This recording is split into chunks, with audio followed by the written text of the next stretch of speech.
Hello there, how are you? My name is Rodri Francis and I'm originally from Pontypridd in the South Wales Valleys, but now I live in Aberystwyth in Ceredigion.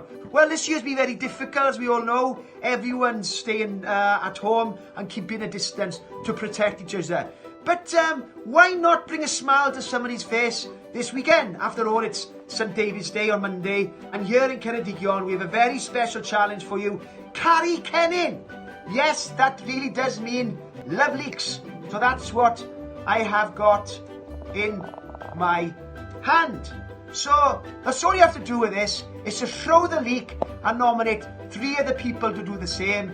You could throw your leak high, far, fast, and in any funny way. So go for it. And remember to use the hashtag CarryCennin or hashtag LoveLeaks when posting your video. So there we go then.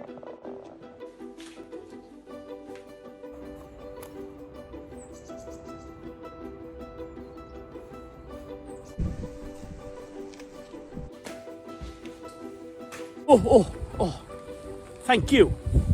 Happy St David's Day to you all from the village of Llandewi Brefi, a village who has strong connections to St David's.